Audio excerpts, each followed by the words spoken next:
Saya nggak punya uang Pak untuk makan. Ini ada langsung nih, kalau nggak saya ajakin rekaman, nggak tahu nih jadi apa. Bener-bener nol rupiah. Tuhan ngasih kamu berkat suara indah, nggak mungkin bikin kamu susah. Jadi yang bayarin saya rehab itu rebutan Pak. Nggak makan, kalau minum masih.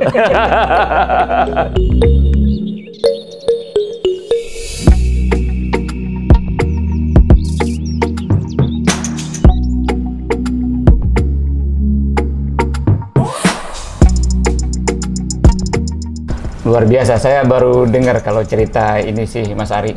Saya punya sesuatu nih, saya bawa dari rumah nih. Apa nih Pak? Jangan bikin saya makin sedih loh Pak. Enggak, saya punya sesuatu di rumah dan saya bawa hari ini yang mudah-mudahan momentumnya dapat kena dan ini saya rasa tepat. Mas Ari mungkin masih ingat ini nggak? Waduh, ini album solo saya pertama. Ini kapan? Setelah 8 Agustus 2001 setelah saya sembuh rilis. sendiri Ini dulu. album terpanjang dalam sejarah dunia pembuatannya. Karena melampaui 3 presiden. 4 presiden. Kok bisa? Kenapa itu? Nah, percaya kan? Saya pegang ya. Saya mulai rekaman album ini 98 awal. 98 awal. Saat Pak Harto masih berkuasa. Oke. Kemudian Pak Habibie. Iya. Saya juga nyicil ngerjain, mandat. Kemudian berganti Gus Dur. Dan awal Agustus 2001 itu Gus Dur jatuh digantikan oleh Megawati. Ini album 4 presiden. Waktu itu headline di semua media adalah album 4 presiden Ari Lasso. Jadi ini menyatakan kesendirian Ari Lasso ya? Waktu itu saya sedang sendiri, solo. Tapi album ini bukti bahwa saya punya sahabat-sahabat yang luar biasa membantu saya. Piyu Padi terlibat, Baby Romeo terlibat, Bongki terlibat, Melly Guslau terlibat. Mereka dengan rela hati mengulurkan tangan untuk membantu kebangkitan saya. Ada yang masih ingat kan lagunya Mas dari sini? Ya semua inget dong Pak. Yang paling satu aja. Mungkin Misteri Ilahi dong single pertama. Ilahi. Segala yang terjadi dalam hidupku ini. Tuh langsung ada Misteri Ilahi Pak punya. Adalah sebuah misteri ilahi. Perihnya cobaan hanya ujian kehidupan. Jadi hidup ini rahasia dari Tuhan. Cobaan-cobaan itu ya memang diberikan untuk membuat kita lebih kuat. Gitu. Buat sahabat bicara pagi.id yang nggak tahu namanya kaset, ya ini namanya kaset. Pita. Pakai pita. Zaman dulu kita diputer pakai kaset. Nanti kita mau minta tangan Mas Ari. Siap. Buat koleksi. Iya. Kembali ke masa kecilnya Mas Ari.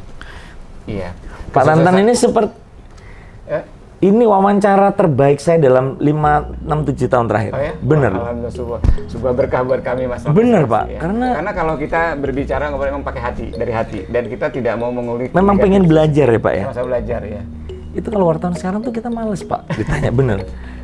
Tanyanya tuh, aduh. Enggak, karena kita nggak mau mengulik hal-hal yang tidak ingin diceritakan. Kita hanya menceritakan apa-apa yang bisa diambil pelajaran oleh kita. Itu, ini teman-teman wartawan harus belajar nih. Mas, kesuksesan seseorang pasti tidak terlepas dari pengaruh orang tua. Betul. Ibu dan bapak. Ya. Peran orang tua, baik mama atau papa, buat Ari Lasso itu gimana tuh Mas? Selain tadi yang sudah diceritakan tadi. Mereka terus terang, saya juga pernah bilang sama papa saya almarhum, mama saya almarhum bahwa mama dan papa saya itu sibuk bekerja di kantornya dan mama saya sibuk mencari uang karena anak kita banyak, ya, 5. Jadi kita tuh jarang sekali mendapatkan momen nasihat. Sama-sama ya. Momen nasihat bahwa kamu nanti begini, itu nggak pernah. Tapi kalau kita pandai mengambil saripati perilaku orang tua, etos kerja, etos Semangat kerja, juang, ya. semangat juang satu. Dan yang paling saya jaga Pak, yang membuat manusia sukses itu bisa punya bakat apapun, tapi integritas. Ya. Saya itu paling menjunjung tinggi integritas pribadi seseorang. Baik berupa waktu, berupa komitmen pekerjaan, apalagi kalau sudah menyangkut uang. Betul. Saya senang sekali membantu dan sebisa mungkin tidak mau ngerepotin orang. Dan uang ini bahaya sekali, jangankan temannya. Saudara pun bisa berantem. Jadi saya sangat menghargai orang-orang yang punya integritas di bidang keuangan, di bidang perilaku dan ketepatan waktu. Makanya Rasu Manajemen dari sejak berdiri sampai sekarang belum pernah berganti orang Pak. Yuyun dari 21. Yuyun, manajer saya itu Yunski Cahyadi. Odi road manager saya dari 2001. Rini uang keuangan saya dari 2002. Sampai sekarang ini masih, Pak. Luar biasa. Entah karena mereka cinta saya atau saya yang cinta mereka. Ini masih menjadi misteri, Pak. Sahabat Bicara Pagi, kalau tadi Mas Ari membahas Saya paling tinggi menjunjung tinggi integritas pribadi. Ya. Jadi integritas itu mau dilihat orang, mau tidak dilihat orang, kapanpun mau sendirian, kita melakukan hal yang sama dengan ketika kita dilihatin sama orang. Betul. Jadi bukan karena mentang-mentang dilihatin kita jadi jujur, kita jadi rajin. Betul, tapi tidak. Sendirian ya. Jangan pernah punya pikiran untuk mengambil hak orang walaupun itu sedikit. Iya. Itu saya. Nggak akan ada yang tahu. Iya, tapi yang di atas tahu ya. Kita nggak usah bicara yang di atas, Pak. Kita kalau yang di atas tuh hari penghakiman masih panjang, Pak. Betul. Ini loh. Hati kita ya. Nggak bisa tidur. Ya. Saya tuh sampai saya merasa, ini kan gue nggak mestinya gini ngebagi yang tadi ya. Gue salah nih. Sampai sebelum besoknya bisa meralat itu nggak bisa tidur semalaman. Ya. Hati emang nggak bisa dibohongi. Nggak usah bicara Tuhan, nggak usah bicara dosa deh kita, nggak usah bicara pahala. Kita melakukan bukan atas dasar dosa, bukan atas dasar takut dosa dan menginginkan pahala. Kita melakukan memang karena diri kita, hati kecil kita, nurani kita tidak mengizinkannya. Itu yang paling jujur banget sih itu. Saya bukan orang yang religius ya Pak ya, Ya. tapi kita punya pegangan kuat. Pesan terbaik yang Mas Ari dapat dari mama atau papa yang sampai hari ini masih selalu ingat dan itu menjadi cambuk buat kesuksesan Mas Ari apa? Kalau mama saya tadi, tidak mungkin kamu diberikan suara indah untuk membuat hidup kamu susah. Ya. Pasti ada rencana Tuhan indah, tapi kamu hidupmu harus benar. Kalau papa saya, nek wong api, nang dindi pasti ono dalane. Apa tuh? Jadi kalau orang baik sama orang lain, membantu orang lain, pasti akan ada jalannya di saat-saat kita udah seperti jalan buntu, itu ada. Itu kalau bicara karir Pak ya, di dalam kehidupan yang sudah dalam tanda petik sukses pun, saya juga mendapat banyak masalah. Dari bisnis yang saya bangun, bahkan pernah terancam ibaratnya kehilangan, ini semua yang apa yang saya miliki ini pernah terancam Pak, kehilangan semua Pak. Karena dikhianati. Karena keteledor, jangan dikhianati deh, nanti gak enak orang aja berasa. Karena keteledoran pengelolaan. Kayak kontrol ya? Ya, kontrol. Wah, itu 2014 sampai 2017 tuh pertaruhan saya terakhir tuh Pak. Itu zaman The Voice itu zaman saya ruwet tuh. Zaman apa? Zaman saya ruwet. Oh. Betul Pak. Iya. Itu ibaratnya doa saya waktu itu sudah begini Pak, sampai di titik ini doa saya ini. Iya. Ini untuk teman-teman ketika menghadapi masalah ya. Jangan manja, kita sebagai manusia tetap usaha, tapi kita juga punya doa yang mungkin manjur. Karena banyak teman saya ketika saya kasih doa itu tuh kayak, oh iya bener ya. Jadi gini Pak doa saya tuh, Tuhan, ini saya merinding lagi nih. Iya. Kalau memang ini bukan hak saya ikhlas. Ya bukan. Ikhlas. Kuatkan saya menjalaninya. Kan nggak gampang Pak, tiba-tiba kehilangan semua disita bank semua, kan nggak lucu Pak. Udah berjuangnya puluhan tahun, endingnya disita bank. Tapi Tuhan, kalau memang ini berkat, kalau ini berkah, kalau ini memang rezeki saya, pasti akan kembali kapanpun dan gimana, entah gimana caranya kamu akan tunjukkan. Tapi tugas kita sebagai manusia tetap harus bikin cash flow, tetap harus bikin strategical plan, tetap harus bikin konsorsium untuk balikin lagi. Ya 3 tahun semua selesai. 3 tahun semua selesai. Beres semua. Sejak itu juga saya mengambil pelajaran bahwa apa yang kita miliki ini di dunia ini semuanya sementara. Titipan. Tuhan bisa ambil kapanpun. Yang terpenting itu di sini.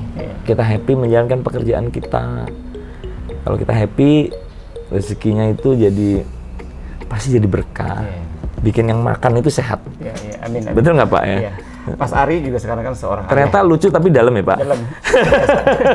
Bisa juga lucu dan dalam. Ari Lasso juga kan seorang ayah ya dari putra-putrinya. Ada berapa putra-putrinya? Saya ada 4 Pak. Ada 4 ya? 1 cowok nomor 3. Ini 1, 2, 4 cewek. Iya.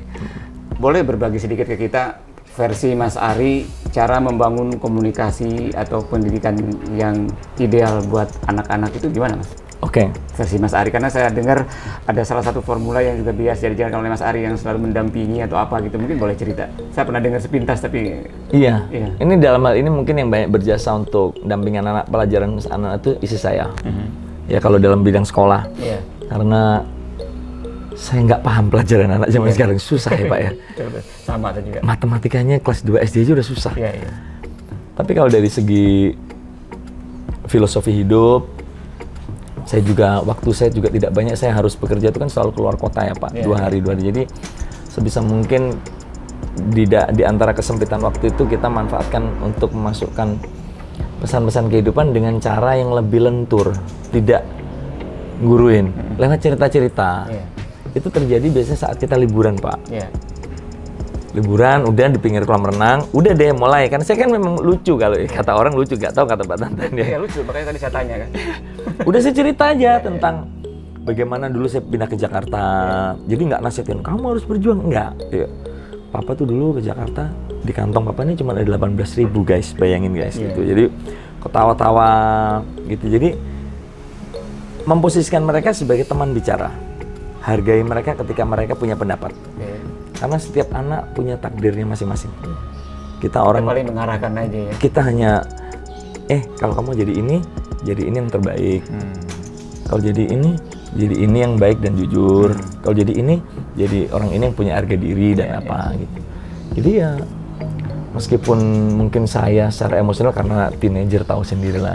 Teenager itu kan pasti dikit-dikit rada apa istilahnya, rada resisten kan sama orang tua. Kita kan ada masa-masa remaja yang kesel banget kan kalau ngeliat orang tua kita ngomong dikit aja udah. Ya, saya sedang mengalami masa itu di 2 anak saya. Ya nggak apa-apa. Kalau ada putra-putri Mas Ari yang suatu hari nonton obrolan kita, ada nggak pesan buat mereka? Dan ini juga saya yakin pesan ini juga bisa diambil oleh para penonton Bicara Pagi manfaatnya. Jadi memang ada orang tua yang very good in showing love. Ya. Ada juga yang punya cara tersendiri untuk menunjukkan cintanya. Tapi yang pasti tidak ada orang tua yang menginginkan hal buruk untuk anaknya. Pasti mereka selalu ingin yang terbaik untuk anaknya dalam hal apapun. Nah kadang-kadang kalau udah mentok nih, kalau udah berantem ala-ala anak sekarang nih di WA atau apa, ya saya cuma bilang gini, ya maybe now kamu belum paham, but someday you will thank me about this. Just remember, tapi terus habis ketawa lagi, udah gitu. Terus biasanya kita makan aja Pak, saya masak. Nasi goreng yang kata anak-anak saya rasanya selalu berubah. Selalu punya ide-ide yang baru. Enggak pernah tetap, kadang keasinan, kadang. Oke. Apa sih Mas selain sebagai penyanyi, YouTuber dengan Ari Lasso TV? Sebagai juri talent show, apa lagi sih kegiatan Mas Ari itu ya kalau boleh tahu? Bisnis mungkin atau apa gitu? Ada Pak, apa dari itu? Tahun 2006. Iya, bahkan dari kuliah memang saya seneng nyari tambahan uang saku. Ya seneng. Basicnya tidak bisa diem, karena saya punya kesadaran dan punya contoh-contoh nyata. Mohon maaf nih sebelumnya untuk semua para senior. Negara kita ini, maaf juga untuk negara Republik Indonesia tercinta ini, juga para penggemar, mereka apresiasi mereka terhadap seniman itu belum tinggi, seniman dan olahragawan. Kita banyak sekali Pak mendapati contoh masa tua seseorang atlet, masa tua seseorang artis yang sedemikian besar itu tidak jauh dari gemerlap ketika dia di puncak ketenaran. Jadi saya juga tidak ingin aji mumpung ketika terkenal dan kemudian itu terlena. Hal ini saya juga pelajari banyak dari Raffi.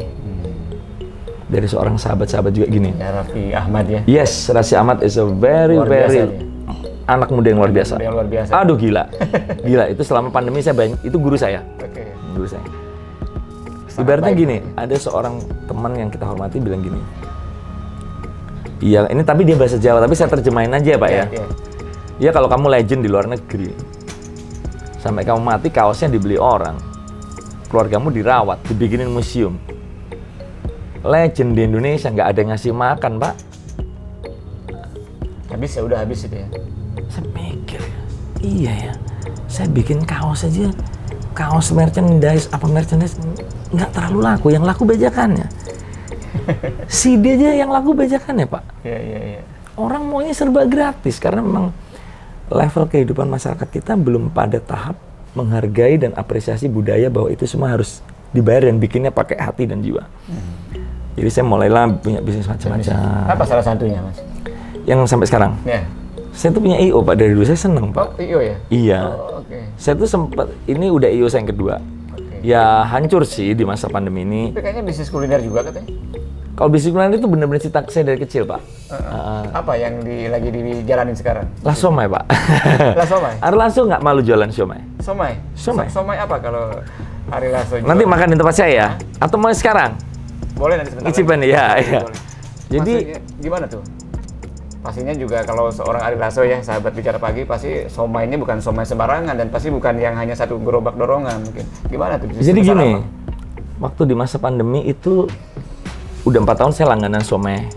Saya seneng banget sama somai sahabat saya ini dari tahun 96. Dia juga jatuh bangun, sahabat saya jatuh bangun juga. Dia punya satu brand somai di Jakarta yang supply ke mall-mall, ke Eat and Eat segala macem. Itu enak Pak somainya. Masa pandemi kan tutup Pak, PSBB, mall. Terus saya pesen sama dia kan, bagi dong somainya, kirim ke rumah ya. Terus saya mikir ya, ini kemahalan nih somai kalau dijual tidak di mall. Kan lagi musim frozen food. Waktu itu saling bantu, semua temen yang usaha makanan kasih ke saya contoh.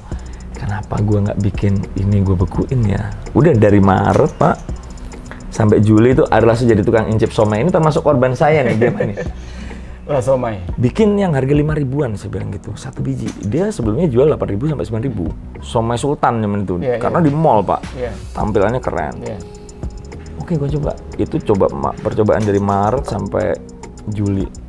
Sampai akhirnya launching di Juli.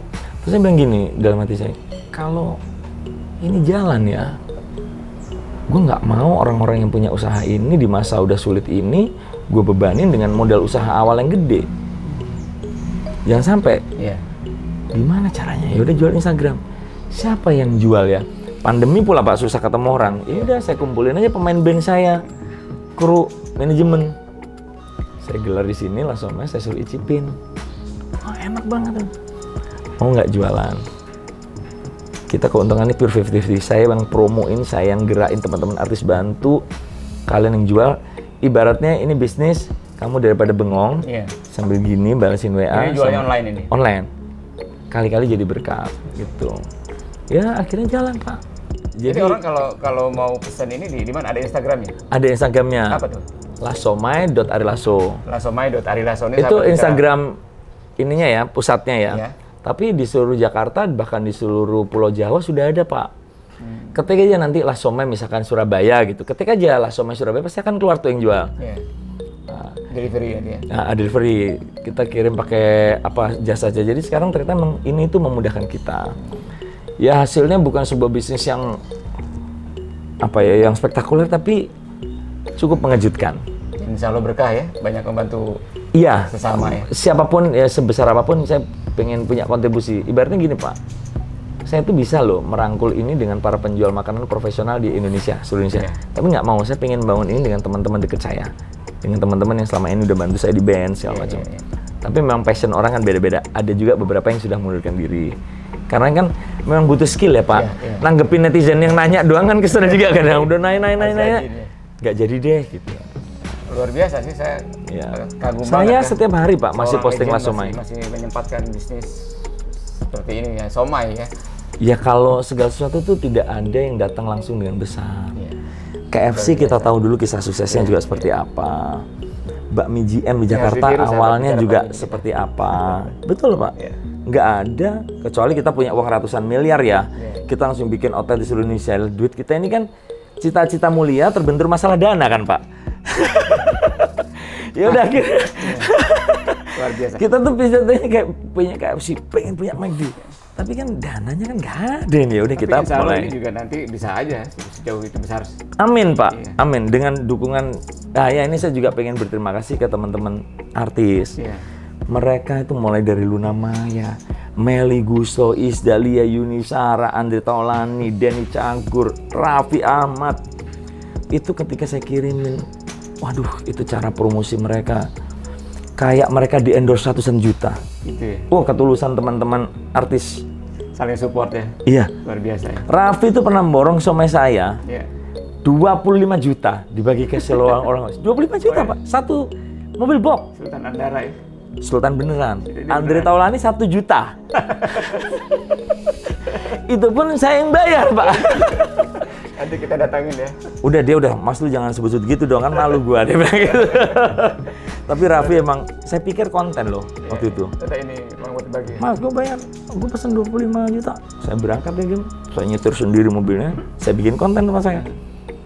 Selesai acara, saya pikir mobil mau balik ke pabrik dong. Saya pikir pinjem nomor rekening lu, Mas. Hah? Beneran, Vi? Ya iyalah. Ya, saling bantu lah, gue tau lah Mas Ari udah nggak nyanyi, gini. YouTube juga gue tau lah AdSense-nya berapa.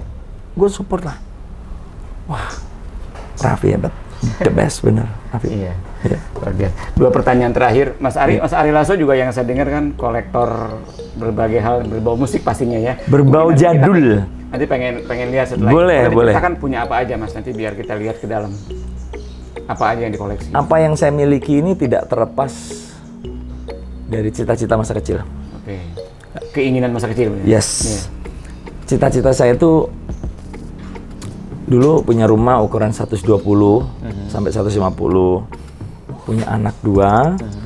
Bisa langganan Kompas, Tempo, Hai, dan majalah musik. Seperangkat audio, bisa nonton VCD saat itu, atau Betamax, itu udah bersyukur punya TV. Cita-cita saya itu.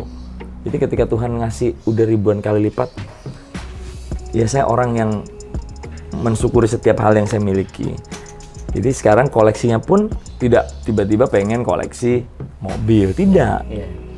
Koleksinya kan pengen punya banyak kaset. Iya. Ya, koleksi kaset jadul, koleksi piringan hitam jadul. Vinyl ya. Ya, koleksi ampli-ampli jadul. Yang mana hal tersebut bukan hanya sekedar koleksi, tapi setiap kali saya memegang, setiap kali saya menyalakan, itu kita jadi ingat tempat kita berasal, Pak. Kita tidak lupa diri. Iya. Lu tuh dulu cuma pengen ini, 2 juta. Jangan sekarang udah dikasih lebih, jangan lupa bantu yang lain. Dia suka beli juga ya. Ya, teman-teman lagi butuh uang di masa jadi pandemi. koleksinya itu bukan hanya koleksi dari luar, dari dalam negeri juga banyak ya? Rata-rata dalam negeri, Pak. Rata-rata dalam negeri. Iya, dalam negeri semua. Tapi merek-merek luar ya. Iya. Kan kita dulu SMP, kalau ngelihat ampli udah Sansui, sama speaker JBL. Aduh Pak, kita tuh ngiler kan. Hanya di orang-orang yang kaya, teman-teman kita yang kaya kan yang punya. Nah, sekarang kita bisa miliki harga-harga barang-barang itu, dan di Indonesia ini luar biasa Pak, kolektor komunitasnya Pak. Saya jadi keinget juga waktu saya SMP ya, saya punya temen, dia langganan Hai, majalah Hai zaman itu kan keren banget. Saya punya mimpi ya, keren banget ya ini orang bisa langganan Hai gitu ya. Kita pinjem kita sekali-kali baca. nebeng ke rumah teman hanya untuk tiap hari Selasa. Baca, Hari Sabtu Hai keluar. Hai. Selasa apa Rabu kan?